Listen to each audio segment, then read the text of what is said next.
बिस्मिल्लाहिर्रहमानिर्रहीम। क्लब के दरमियान मुझे खड़ा किया गया। दरमियान में एक डंडा लगा था जिसके साथ लगकर मुझे नाचना था। मेरा जिस्म कांपने लगा, कहीं निगाहें मुझे घूर रही थी। 5,000 के लिए मेरा शराबी शौहर मुझे कहाँ बेच गया था। मैं रोने लगी जब मैनेजर ने गुस्से से कहा, चुप करो वरना सबके सामने तुम्हारी बोली लग जाएगी। मैं डर कर नाचने लगी, आंखों से आंसू गिरने लगे। जब मैनेजर ने गुस्से से कहा, नाचो वरना सबके सामने तुम्हारी बोली लग जाएगी, मैं डर कर नाचने लगी, आंखों से आंसू गिरने लगे। जब अचानक एक नौजवान बोला, मुझे ये लड़की 2 रातों के लिए चाहिए। मैं पत्थर हो गई। जो ही मुझे किसी ने छुआ, मैंने चीख कर अल्लाह को पुकारा। 2 लम्हे के लिए क्लब में सन्नाटा छा गया और मैं होश खो बैठी। जब होश आया तो मेरी शादी एक ऐसे लड़के से हुई जिसने मुझे झूठे ख्वाब दिखाकर न सिर्फ मुझे बल्कि मेरे पूरे खानदान को धोखे में रखा। उसने बड़े बड़े दावे किए कि वो दुबई में कारोबार करता है, गाड़ियां हैं, बंगला है और बैंक बैलेंस करोड़ों में है। मेरी माँ ने उसकी बातों में आकर फौरन हाँ कर दी और अब्बा ने जब उसके दोस्तों की ज़बानी तस्दीक सुनी तो उन्हें भी यकीन हो गया कि मेरी किस्मत चमकने वाली है। सच कहूँ तो मैंने कभी इतना दौलतमंद इंसान नहीं चाहा था, मगर जब माँ बाप खुश हों तो बेटियां खामोश हो जाती हैं। मेरे ख्वाब सादा थे, एक मोहब्बत करने वाला शौहर, एक छोटा सा घर और सुकून की ज़िंदगी। लेकिन मुझे क्या मालूम था कि मेरी किस्मत में धोखा लिखा जा चुका है। शादी की पहली रात ही मुझे एहसास हो गया कि कुछ ठीक नहीं है। वो मुझे देखकर मुस्कुराया ज़रूर, लेकिन उसकी आंखों में एक अजीब सी वहशत थी। उसके जिस्म से शराब की बदबू आ रही थी। मैंने पूछा, आपने पी रखी है? उसने कहका लगाया, बस खुशी में थोड़ा सा, आज तो हमारा दिन है ना। मैंने दिल में सोचा शायद एक बार की बात हो, मगर यह रोज का मामूल बन गया। सुबह उठता तो गुस्से में, रात को आता तो नशे में। जब मैंने उससे पूछा कि आपका काम कब शुरू होगा तो उसने झुंझुला कर कहा, काम क्या है, सब चल रहा है, तुम्हें समझने की ज़रूरत नहीं। कुछ दिन के बाद जब उसका रवैया बिगड़ने लगा तो मैंने माँ से बात की। मैंने कहा, अम्मी वो नशा करते हैं, काम नहीं करते और झूठ बोलकर शादी की है। अम्मी खामोश हो गई, फिर आहिस्ता से बोली, बेटी हमने तो जो देखा वही तुम्हें बताया। अब शादी हो गई है, निभाना तुम्हारी जिम्मेदारी है। अब्बा ने भी साफ कह दिया, हमारी इज्जत का सवाल है बेटी, बेटियां मैके होकर वापस नहीं आती। मैं बेबस हो गई। एक तरफ शौहर जो हर वक्त मुझे कमतर समझता और दूसरी तरफ वालिदैन जिनके लिए मैं बोझ बन चुकी थी। दिन रात काटना मुश्किल हो गया। मुझे मजबूरन नौकरी करनी पड़ी। मैंने एक स्कूल में पढ़ाना शुरू किया। बच्चों को पढ़ाते हुए जब वो मासूम चेहरों के साथ मेरी तरफ देखते तो दिल को सुकून मिलता, लेकिन घर आकर वो सुकून बिखर जाता। वो मेरी कमाई मुझसे छीन लेता। एक दिन मैंने पैसे बचाकर अपने लिए दुपट्टा खरीदा तो वो गुस्से से बोला, मेरे पैसों से अपनी शान बढ़ा रही हो। मैं खामोश रही, मगर अंदर से टूटती जा रही थी। मैंने कभी किसी से शिकायत नहीं की। मेरी सहेलियां पूछती, तुम इतनी खामोश क्यों हो, तो मैं हंसकर टाल देती, ज़रा ज़िंदगी का बोझ ज़्यादा है। लेकिन हकीकत ये थी कि मैं अंदर से ख़त्म हो चुकी थी। एक दिन वो बदला बदला सा लगा, फूल लाया और बोला, आज हम बाहर जाएंगे, तुम्हारे लिए सरप्राइज है। मैं हैरान हुई। दिल के एक कोने में उम्मीद जागी कि शायद वो बदल गया है, शायद मेरी मोहब्बत ने उसे नरम कर दिया हो। मैंने अपना सबसे खूबसूरत लिबास पहना, वही जो शादी के वक्त पहना था।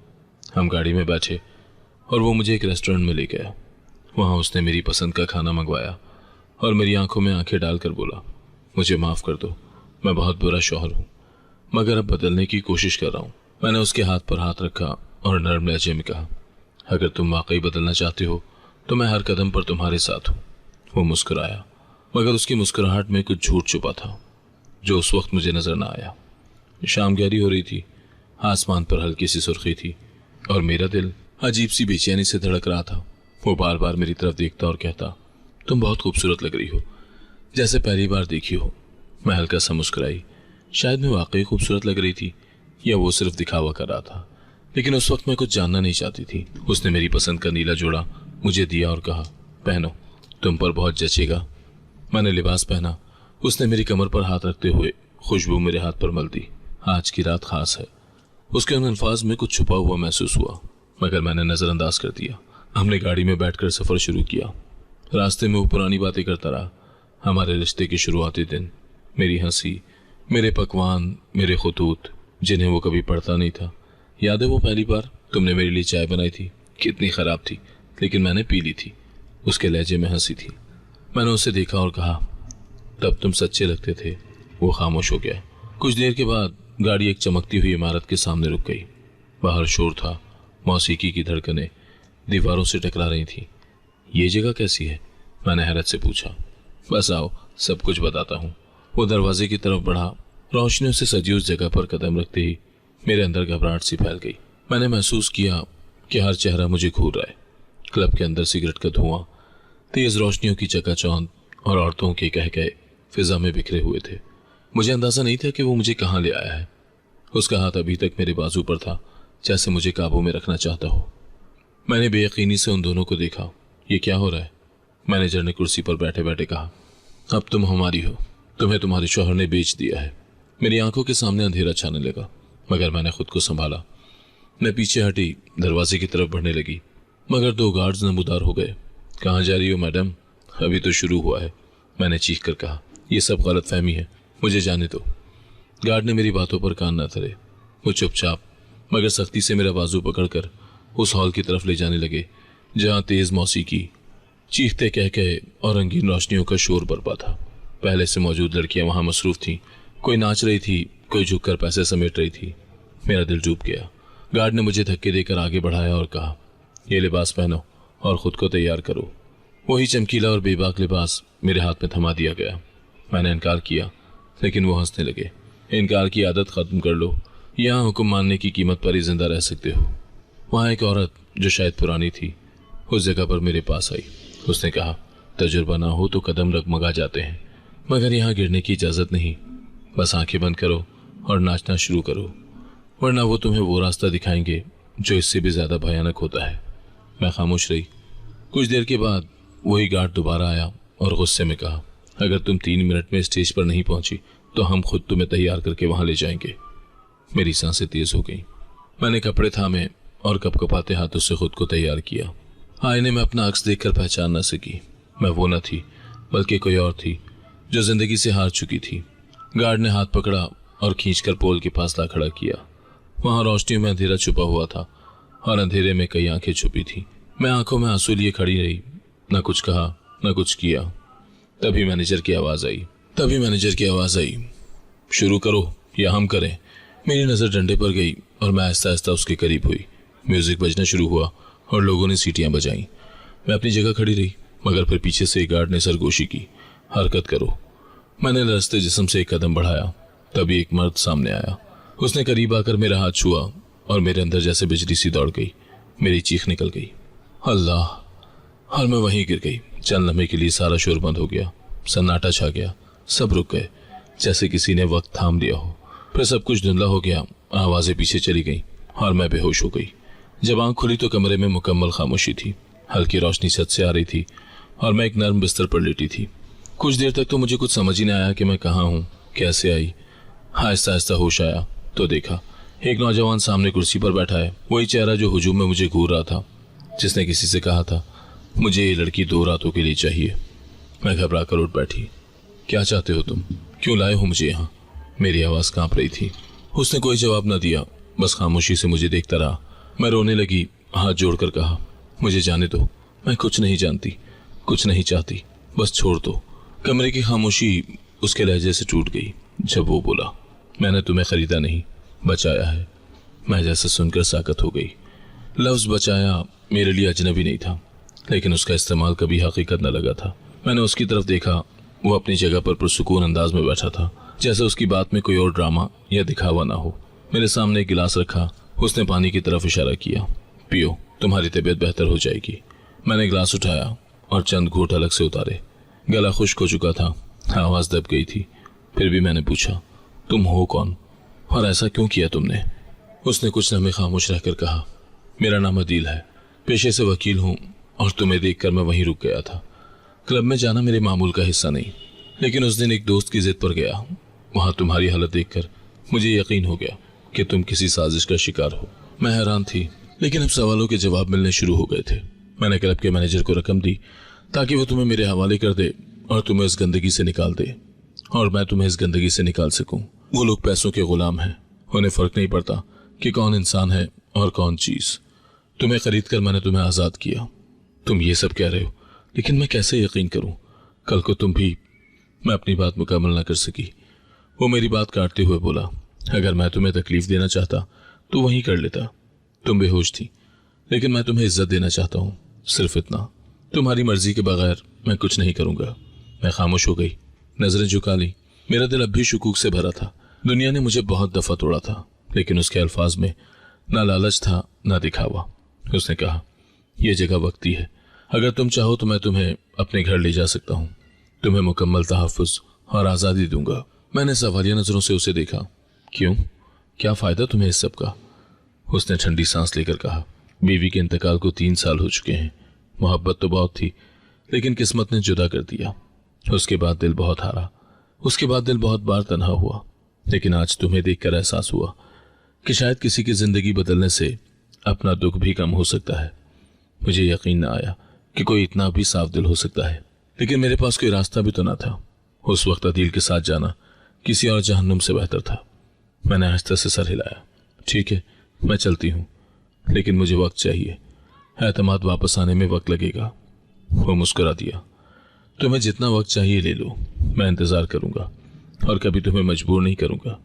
कमरे से बाहर निकलते हुए मैंने पहली बार रोशनी देखी, जो मुझे अंधेरे से निकालने के लिए काफी लग रही थी। हम पार्किंग तक पहुंचे। उसकी गाड़ी एक काले रंग की मर्सिडीज थी। गाड़ी के दरवाजे मेरे लिए खोलकर वो बोला, अब तुम्हारी मंजिल सिर्फ तुम तय करोगी। मैंने गाड़ी में बैठते हुए खिड़की से बाहर देखा। वो गार्ड्स, वो खौफ, सब पीछे छूट रहा था। सफर खामोशी से गुजरा।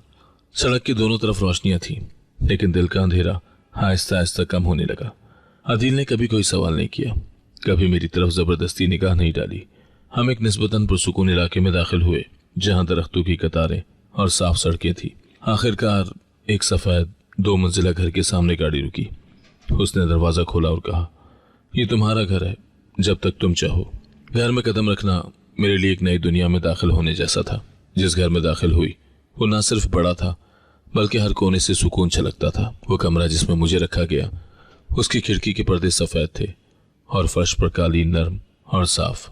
कमरे में एक छोटा सा बुक शेल्फ था, जिसमें कई किताबें तरतीब से रखी थी। मैंने बेख्तियार एक किताब उठाई। उस पर जिंदगी का दूसरा चेहरा लिखा था।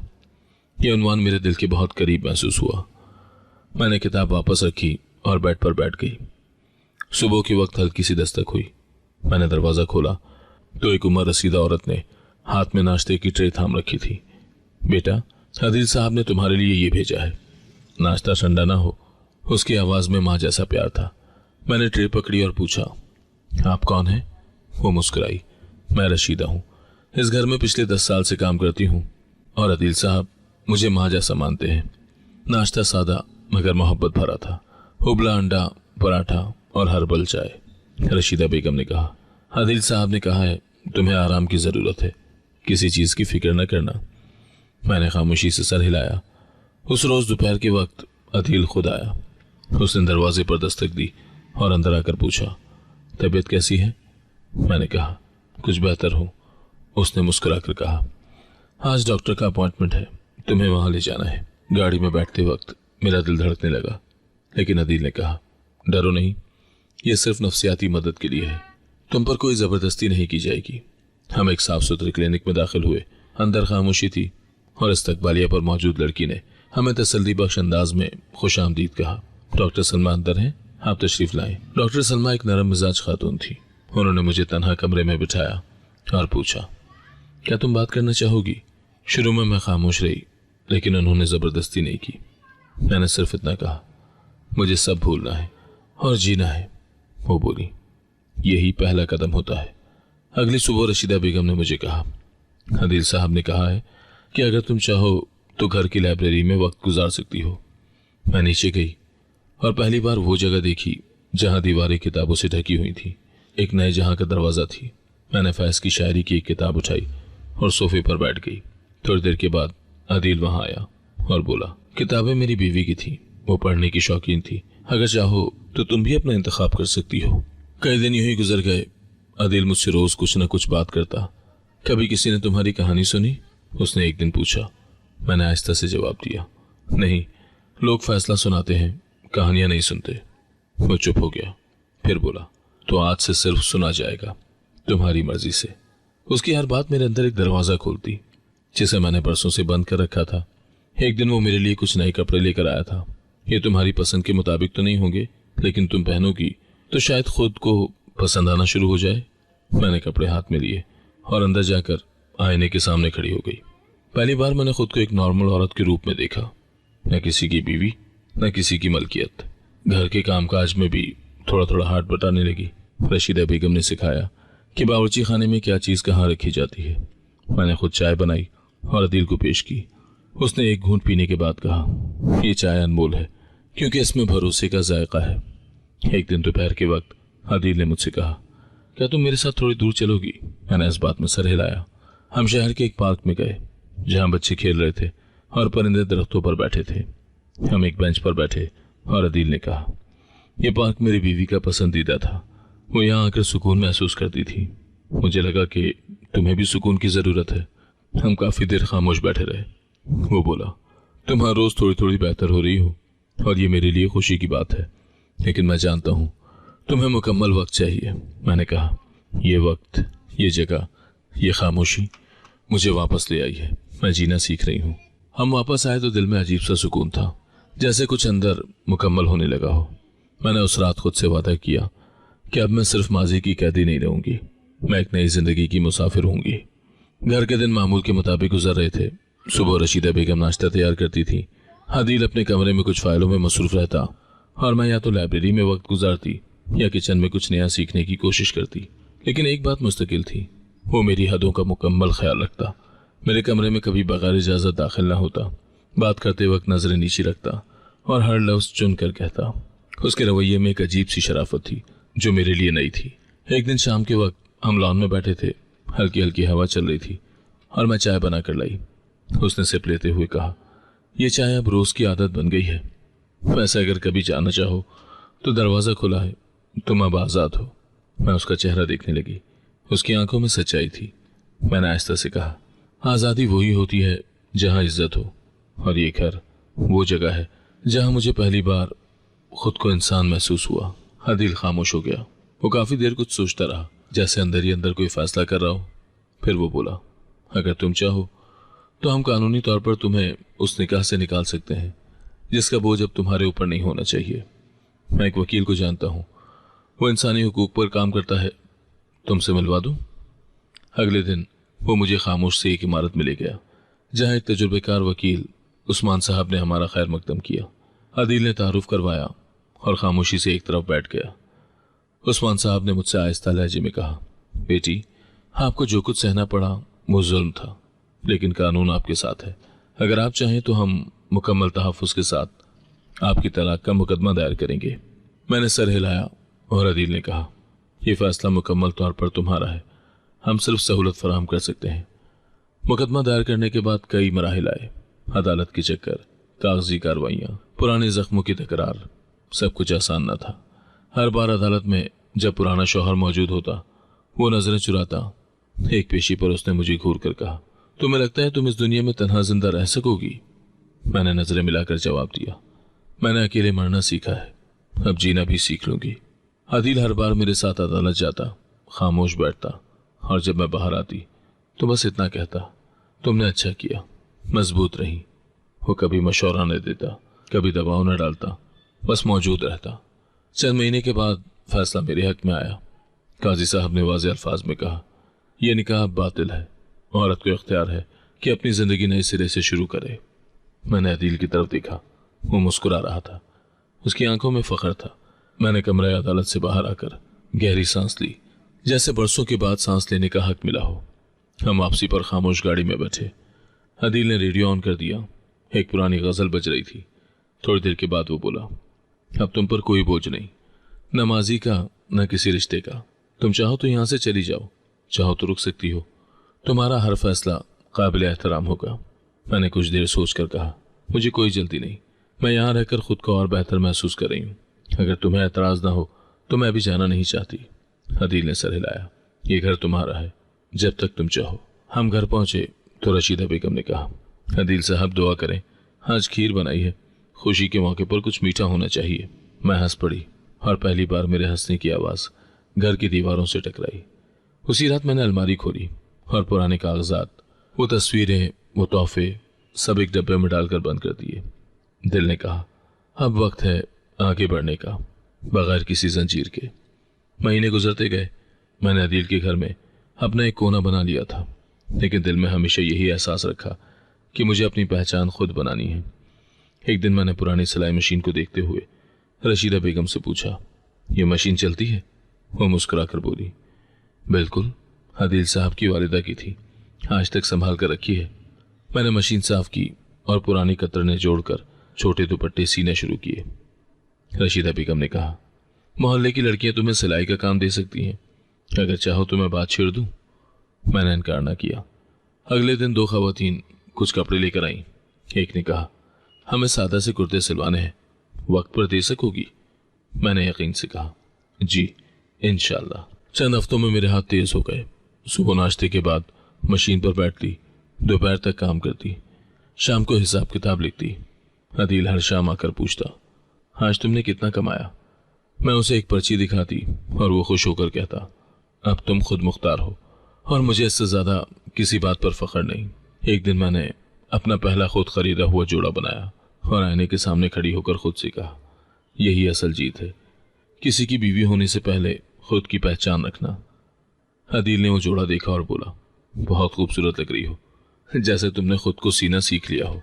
हम अक्सर शाम को छत पर बैठते, मैं चाय बनाती, वो कोई किताब पढ़ता। हम दोनों अपनी अपनी जगह पर मुकम्मल महसूस करते। उस दिन की बात है जब आसमान पर हल्के बादल थे। वो अपनी किताब बंद करके बोला, क्या मैं तुमसे निकाह कर सकता हूँ? मैं साकत रह गई, हाथ में चाय का कप थम गया। चंद लम्हे मुकम्मल खामोशी में गुजरे। फिर मैंने पूछा, ये सवाल दिल से है या हमदर्दी से?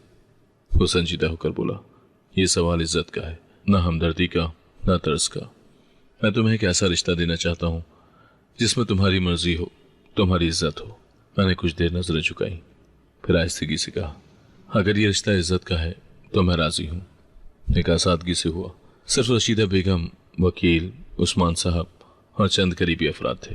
मौलवी साहब ने जब कलमा निकाह पढ़ा तो मेरे दिल में एक सुकून उतरा, जैसे बरसों की बेबसी का इख्तिताम हो रहा हो। निकाह के बाद आदिल ने मेरी तरफ देखा, हाथ थामा और बोला, यह सिर्फ रिश्ता नहीं, एक वादा है कि तुम्हारी इज्जत हर हाल में महफूज रहेगी। मैंने हाँ में सर हिलाया। निकाह के बाद हमने वही मामूलात बरकरार रखे। वो अब मेरा शौहर था, लेकिन उसके अंदाज में वही दोस्ती, वही नरम लहजा और वही पुरानी कुर्बत थी। किसी रात हम छत पर बैठते, किसी दिन पार्क जाते और अक्सर अपने ख्वाबों पर बात करते। एक दिन मैंने कहा, मैं चाहती हूँ कि हम किसी गांव में एक छोटा सा मरकज बनाएं जहां औरतें हुनर सीख लें। आदिल ने फौरन कहा, हम बनाएंगे, लेकिन नाम तुम्हारा होगा। हमने एक प्लॉट खरीदा और वहां सिलाई तरबियत का एक छोटा सा मरकज कायम किया। मोहल्ले की कई औरतें रोज आती, कुछ कढ़ाई सीखती थी, कुछ सिलाई, कुछ सिर्फ बात करने आती। मैं उनके चेहरों पर उम्मीद देखती, जैसे वो मुझ में अपना अक्स पाती हूँ। एक दिन एक नौजवान लड़की रिमशा मेरे पास आई। उसने आंसू भरी आंखों से कहा, आप जैसी औरत बनना चाहती हूँ जो अपने दुख छुपाकर दूसरों के लिए मुस्कुराहट बन जाए। मैंने उसका हाथ थाम कर कहा, यह पहला कदम खुद पर यकीन है और दूसरा ये कि अपनी इज्जत को कभी दूसरों की मर्जी पर ना छोड़ना। आदिल अब मेरे साथ दफ्तर के मामलात में भी शामिल होता। वो अकाउंट्स देखता, मैं सीखने वालों की रजिस्ट्रेशन। हम एक टीम की तरह काम करते। एक दिन शाम को मैंने उससे कहा, पहले जिंदगी में सिर्फ अंधेरे थे, अब तुम हो रोशनी के साथ। वो हंसा, मैं रोशनी नहीं, तुमने खुद को रोशन किया है, मैं सिर्फ आईना हूँ। हमारे घर में अब रोजाना जिंदगी की नई लय होती। रशीदा बेगम अक्सर कहती, अब ये घर मुकम्मल लगता है, जैसे सब कुछ अपनी जगह पर आ गया हो। माजी का वो कर्ब अब सिर्फ एक सबक बन चुका था। मैं रात को सोने से पहले जब अपनी डायरी खोलती तो हर सफ़े पर एक नया ख्वाब लिखती, और उस ख्वाब की बुनियाद एक हकीकत थी, एक खूबसूरत, पुरज़्म और महफूज हकीकत। निकाह के बाद जिंदगी में एक सुकून आ गया था जो अल्फाज से ज्यादा रवैये में झलकता था। सुबह जब मैं फजर के वक्त उठती तो आदिल पहले से जाग रहा होता, अक्सर कुरान पढ़ता या किचन में चाय बनाता। एक दिन मैंने मुस्कुरा कर पूछा, आप सुबह मेरे जागने से पहले जाग जाते हैं? उसने कहा, तुम्हारी आंख खुलने से पहले तुम्हारे दिन को आसान बनाने का इरादा करता हूँ। वो बात हंसी में कही गई थी, लेकिन उसमें मोहब्बत की गहराई थी। हम दोनों ने छोटे छोटे कामों को जिंदगी का हिस्सा बना लिया था। आदिल बाजार से सब्जियां लाता और मैं उन्हें काटकर दोपहर के खाने की तैयारी करती। कभी वो किसी नई डिश का नाम लेता तो मैं यूट्यूब पर उसकी तरकीब देखती और शाम को मेज पर रख देती। एक दिन मैंने बिरयानी बनाई तो उसने पहला निवाला लेकर आंखें बंद की। ऐसा लगा जैसे किसी पुरानी याद में चला गया हो। मैंने मुस्कुराकर पूछा, अच्छी बनी है? उसने कहा, यह सिर्फ खाना नहीं, तुम्हारा प्यार है जो हर जायके में महसूस होता है। आदिल अक्सर मेरी छोटी छोटी बातों पर भी तवज्जो देता।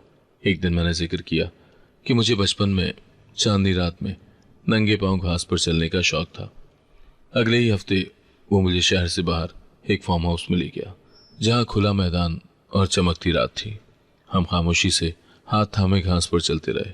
वो बोला, तुम्हारी हर ख्वाहिश मेरे लिए दुआ जैसी है और मैं चाहता हूं कि तुम्हारी हर दुआ पूरी हो। इबादत में भी हमारा साथ मजबूत था। हम जुमे की नमाज मस्जिद जाकर अदा करते और मगरिब के बाद अक्सर दुआ के लिए हाथ उठाते।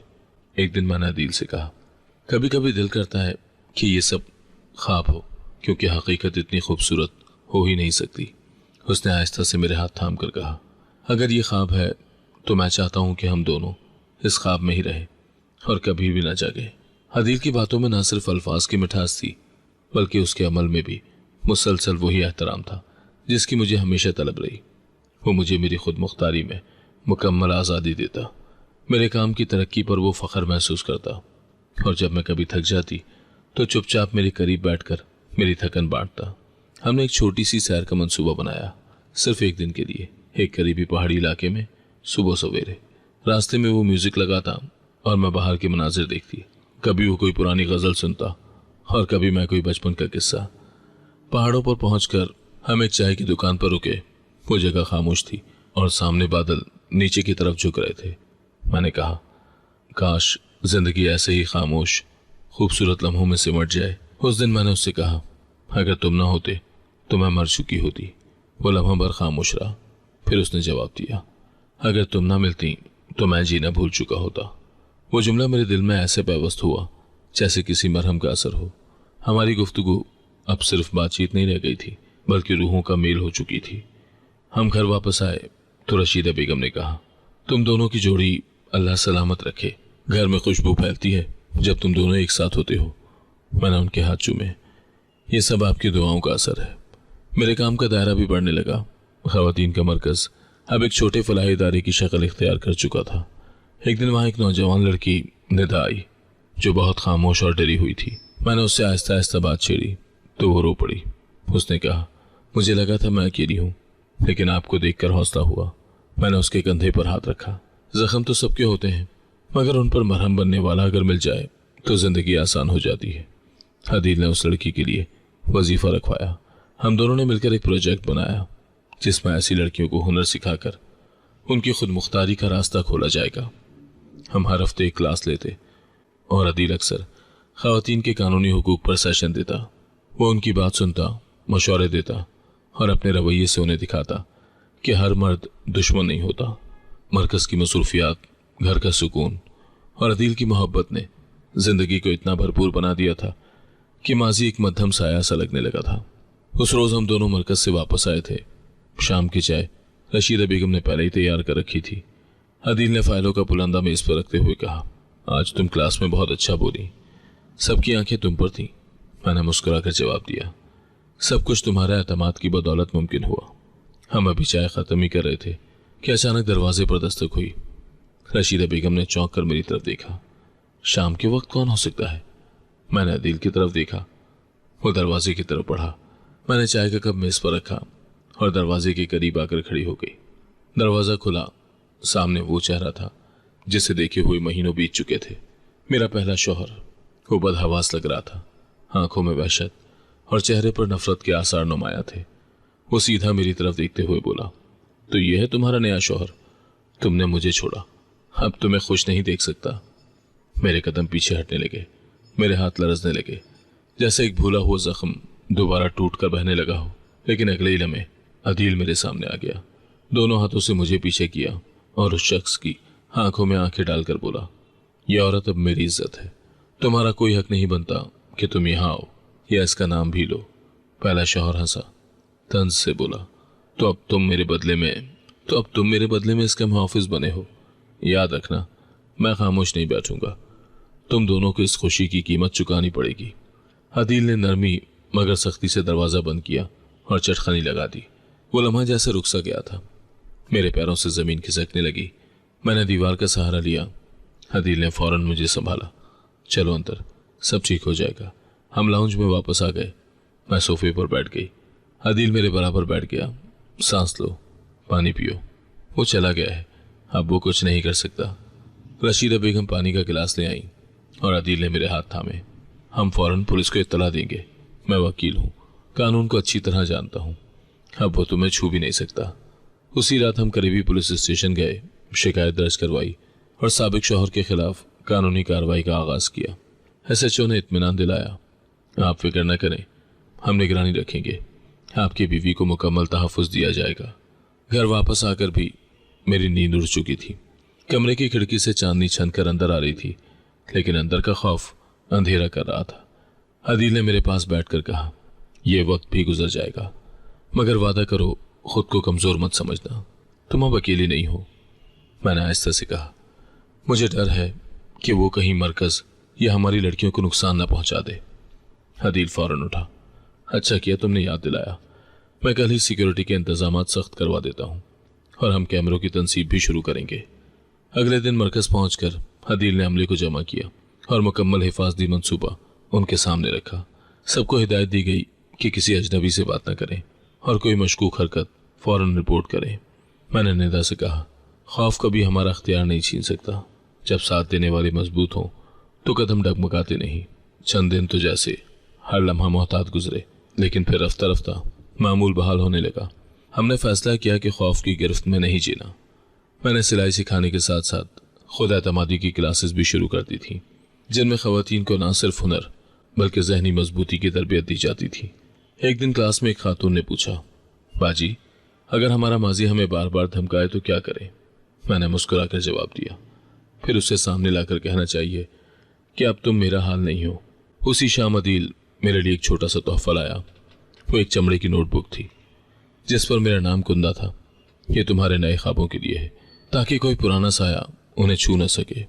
मैंने नोटबुक खोली और पहले सफ़े पर लिखा, मेरा साया अब अंधेरे से नहीं, रोशनी से जुड़ा है। पिछले वाक़यात ने हमें सोचने पर मजबूर किया कि शायद महफूज रहने का वाहिद रास्ता माहौल बदलना है। अदील ने कुछ दिन तक कानूनी मामलात निपटाए। फिर एक रोज़ बोला, मैंने फैसला कर लिया है, हमें यह शहर छोड़ देना चाहिए। मैंने हैरत से पूछा, सब कुछ छोड़ दें? उसने मेरी आंखों में देखकर जवाब दिया, सब कुछ वही है जो तुम्हारा सुकून है, बाकी सब सानवी है। चंद हफ्तों के अंदर ही हमने नया घर, नया इलाका और नई शनाख्त हासिल कर ली। घर कदरे सादा था, लेकिन खिड़कियों से बाहर पहाड़ियों का नज़ारा और दरख्तों की कतारें और हवा में हल्की सी मिट्टी की खुशबू थी। मैंने बालकनी में खड़े होकर इर्द गिर्द का जायजा लिया और दिल से निकला, ये जगह मेरे दिल से बात करती है। अदील ने फौरन कहा, तो हम यहाँ रहेंगे और तुम्हारा मिशन यहीं से दोबारा शुरू होगा। हमने मिलकर इलाके की औरतों से रब्ता किया। कई ख़वातीन घरों में कैद थीं, कुछ को तालीम का मौका नहीं मिला था और कुछ ने ज़िंदगी में कभी बाहर कदम ही नहीं रखा था। हमने मकामी कम्युनिटी सेंटर के ज़रिए सिलाई और हुनर की कोर्सेज़ का मंसूबा बनाया और अदील ने बजट और इंतज़ामात संभाल लिए। मरकज़ की तामीर छोटे पैमाने पर शुरू हुई। एक छोटा सा कमरा, चंद कुर्सियाँ और चंद पुरानी मशीनें, लेकिन जज्बा बड़ा था। पहले दिन सिर्फ 3 ख़वातीन आई, जिनमें से एक ने सवाल किया, क्या वाकई ये सब हमारे लिए है? कोई कीमत नहीं? मैंने मुस्कुरा कर कहा, यह मरकज़ कीमत नहीं लेता, सिर्फ हुनर देता है और इज्जत वापस दिलाने की कोशिश करता है। हफ्ते दर हफ्ते मरकज़ में आने वाली ख़वातीन की तादाद बढ़ने लगी। हमने गांव की चंद लड़कियों को मास्टर ट्रेनर बनाकर आगे बढ़ाया। एक दिन अदील मेरे पास आकर बोला, हमें अब मार्केट से जुड़ना चाहिए ताकि ये हुनर कमाई में बदले। हमने कुछ कपड़ों के नमूने तैयार करवाए और करीबी शहर में एक नुमाइश रखी। नुमाइश के दौरान कई लोगों ने तारीफ की और ऑर्डर भी दिए। उस नुमाइश के बाद मीडिया ने हम पर तवज्जो दी। मकामी चैनल ने एक रिपोर्ट बनाई और अगले दिन हमारा फ़ोन बजने लगा, हमें आपको शूट करना है, आपकी कहानी बहुत मुतासिर कुन है। मैं झिझकी, लेकिन अदील ने कहा, ये तुम्हारा पैगाम है, इसे रोको नहीं। टीवी इंटरव्यू में मुझसे सवाल किया गया, आपकी ज़िंदगी की सबसे बड़ी जीत क्या है? मैंने जवाब दिया, जिंदा रहना, खुद को पहचानना और अब दूसरों के लिए रोशनी बनना। अगर मैं बच सकती हूँ तो और औरतें भी बच सकती हैं। इंटरव्यू नशर होने के बाद मुल्क भर से पैगामात आने लगे, कुछ मदद मांगने वाले, कुछ सराहने वाले। मुझे अंदाजा नहीं था कि मेरे जख्म किसी के लिए ताकत बन सकते हैं। अदील ने कहा, तुम अब रोशनी हो जिससे तुम औरों की रातें उजालों में बदल सकती हो। हमने अपने इदारे का नाम रखा सहर। इसका मतलब ही था अंधेरे के बाद आने वाली रोशनी। सहर में अब कई प्रोग्राम्स चल रहे थे, तालीम, हुनर, कानूनी मशवरे, नफ्सियाती मदद। खवातीन का एक छोटा सा हॉस्टल भी कायम हुआ जहां पनाह की ज़रूरत हो। एक दिन एक नौजवान लड़की सारा हमारे पास आई। वो अपनी खाला के घर से भागी थी क्योंकि उसे ज़बरदस्ती शादी पर मजबूर किया जा रहा था। हमने उसकी हिफाजत की, कानूनी मदद फराहम की और सहर के कोर्सेज में दाखिल कर लिया। चंद माह के बाद वो हमारी ट्रेनर बन गई। उसने एक तकरीब में कहा, मुझे ये मरकज़ नहीं मिला, मुझे ज़िंदगी मिली है। अदील इदारे की कानूनी टीम का हिस्सा बन चुका था। वो रोज़ सुबह ऑफिस जाता, केसेस पर काम करता और शाम को हमारे साथ मिलकर रिपोर्टें मुरतब करता। हमारे दिन मसरूफ़ मगर बामायनी हो चुके थे। रशीदा बेगम भी हमारे साथ मुंतकिल हो गई थी। वो किचन संभालती थी और ख़वातीन को घरेलू उमूर सिखाती थी। एक दिन सहर के ऑडिटोरियम में एक तकरीब रखी गई जिसमें हमें एक इंसानी हुकूक अवार्ड दिया गया। स्टेज पर जाकर मैंने कहा, यह अवार्ड उन तमाम औरतों के नाम पर है जो जुल्म सहकर भी जिंदा है, जिन्होंने हार नहीं मानी। और ये अवार्ड मेरे शौहर के नाम है जिसने मुझे सिर्फ इज्जत दी और मेरे हर ख्वाब को अपनी जिम्मेदारी बनाया। अदील वहीं पहली सफ में बैठा था, मेरी बात पर सर झुकाकर मुस्कुरा रहा था। हम दोनों ने एक नई जिंदगी बनाई थी जो अब सिर्फ हमारी ना रही थी बल्कि एक कारवां बन चुकी थी जो बहुत से अंधेरों में उम्मीद का चिराग लिए चल रहा था। सहर फाउंडेशन अब एक इदारे से बढ़कर एक तहरीक बन चुका था। रोजाना दर्जनों खवातीन, लड़कियां और बाज़ औक़ात उनके बच्चे भी वहां आते। वो सब अपनी कहानियों के साथ आते और हम उन्हें ना सिर्फ संभालते बल्कि सुनने की जगह देते। मेरी जिंदगी का मामूल तब्दील हो चुका था। सुबह जल्दी उठती, फाउंडेशन की टीम के साथ दिन की मनसूबाबंदी करती, फिर मुख्तलिफ शोबा-ए-जात का मुआयना करती। शाम को अक्सर फॉलोअप मीटिंग्स और अवामी तकरीबात में शिरकत करती। अदील अक्सर फाउंडेशन के माली मामलात और कानूनी मामलात की निगरानी करता था। एक दिन मैं दफ्तर में बैठी स्कॉलरशिप की फाइलें देख रही थी जब वो मेरे सामने आया। मेज पर चाय का कप रखते हुए बोला, तुम्हारा नाम अब सिर्फ तुम्हारा नहीं रहा, ये उम्मीद की अलामत बन चुका है। मैंने कप उठाया और कहा, ये सब तुम्हारे हौसले के बगैर मुमकिन नहीं था। हमने फैसला किया था कि फाउंडेशन के तहत होने वाले हर साल 10 होनहार मुस्तहिक लोगों को नूर स्कॉलरशिप दी जाएगी। पहले साल की तकरीब का एहतमाम किया गया जिसमें स्कॉलरशिप हासिल करने वाली लड़कियां अपने वालिदैन के साथ शरीक हुई। एक नौजवान लड़की फरीहा ने स्टेज पर आकर कहा, मेरा डॉक्टर बनने का ख्वाब था मगर वसाइल न थे। नूर स्कॉलरशिप ने मेरे ख्वाब को हकीकत में बदलने की उम्मीद दी है।